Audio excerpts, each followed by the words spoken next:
So, we got the weekly field walk. It looks like the kitties are joining us today to walk around the field. Got really cold today. Well, not really cold, but colder than it has been. Gosh, I was out here in a t-shirt before. I came out in a sweatshirt, had to take it off, and I'm going and walking out to the tunnel because I finished harvesting. We'll get that while we're walking through the field. So, this is something I wanted to show everybody. These two, what looks like two beds or two rows,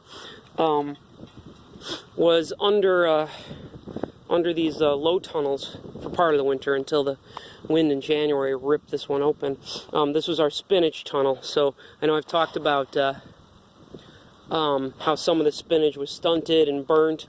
You can see it is starting to come back. But if you look here, just a little irritation of mine. Didn't get time in the fall, before everything was covered, to weed one of the sides. Can you tell which one? Gosh, that's horrible, isn't it? And you know what? There wasn't really anything growing on this side either.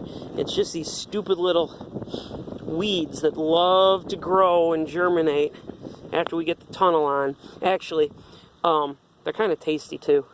They got some good stuff in it for us, but they just take over everything. So you can see there's barely any spinach growing in here. I've got to actually till this back under, as opposed to this one, where we're going to let this grow for a month or so, at least until it gets too hot for spinach and it starts bolting. Further down on the bed here, this is what I'll harvest at the end of the week here. I'm basically pulling out the plants on this side and cutting the leaves off so that I can come through here, I don't know, tomorrow or Friday or Saturday, I don't know, whenever it's not raining and things are a little bit dry, and get it tilled up so we can get it replanted. Orrin and I, last week, in the breaks of rain, we actually came out where all the old tomatoes were, and we did some killing of weeds and basically burning everything down with the flame weeder here. It's just something we can do. We've got the walk behind tractors just getting worked on right now, so we'll have those back next week, but we want to start getting everything prepped.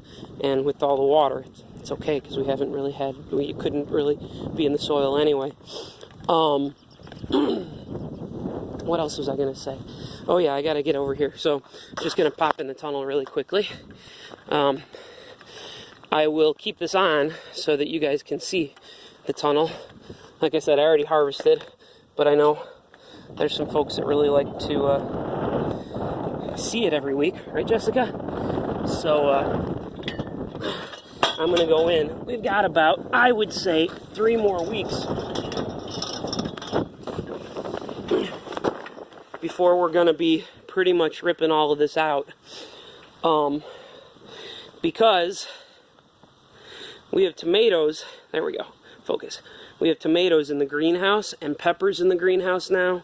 They're not ready to go in yet, but hopefully the next 3 weeks they will be.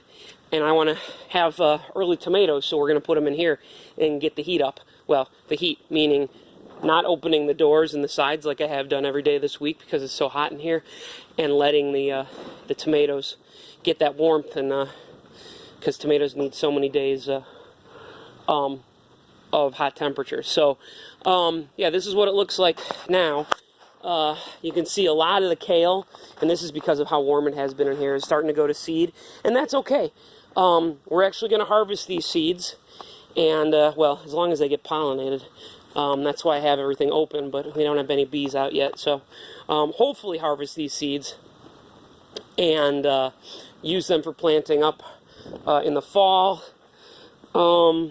This is that mesclun bed that we just keep harvesting. If you look way up there, that light spot, that's what I harvested today. And you can see there's even more cabbage flower in here. So our lettuce bed, actually, we've cut it taken all the lettuce up to there, and very soon we'll start on these bunching onions. But yeah, that's what it looks like in here. Everything will get pulled, minus the onions. We'll plant around them, and the mesclun. The mesclun I will plant into, because it really doesn't get that tall, and it doesn't grow as fast as grass or any of the other weeds. And if I keep cutting it, we've still got mesclun mix, and the tomatoes will grow up through it. At least that's the plan. But we will return to the spinach and the chard there, and even some of this kale over the next few weeks. Let me grab my sweatshirt, and then we'll get out of here. You guys coming out? All right, the cats are gonna find their own way out. I'm not being mean. They can do that. There's ways out for them. All right, so it's hard to do one-handed. Just gonna walk up the side here because we got all the goats except for the babies out in the pasture, because it's that time of the year where, holy cow, they're not trying to breed constantly, so they can all be in the same pasture, which is good because we haven't gotten the other pasture fenced in yet, the new pasture. And so you can see they're all actually standing there waiting to come in. They know it's 7 o'clock. The rest of us don't. But yeah, that's, can we see them over there? Way down there. They're down there. Got our ducks hanging out. We don't look at them much, but we've had the white ones, they're pecans, for a few years now. And then Marcy got these brown mallard-looking ducks last year. She's got 6 of them. We got 4 females and 2 males. And they're, what are they called? Khaki Campbells. And they pretty much lay an egg every other day. It's pretty awesome. Oh my goodness. I don't know if you can see, but those are chickens asleep for the night. Ha! Hi guys. What do you have to say? Oh yeah? So let's see. The one that's talking, she had the first babies this year. That brown one over there had the second set of babies. And Danny's walking down there. She just doesn't care. These two here are brother and sister from last year. Came out of her. And that's from my cousin. He and he are our bucks. So there we go. I'm going to pause it. No, you know what? I'm going to call it a night.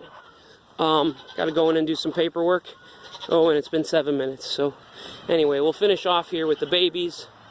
Remember, we've got the May Day event, the first Saturday of May. Oh, listen to him cry. Oh, isn't it so horrible?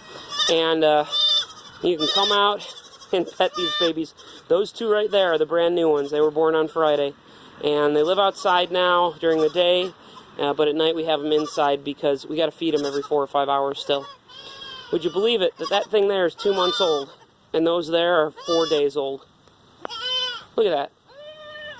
That's because that one's a dwarf. And that's Danny's, and she's a full size. And that one's a dwarf too, but got the different mix of genes there. So, all right. Look at, there they are, the babies. Everybody say hi. Okay, maybe not. All right. So we'll see you guys later. Bye.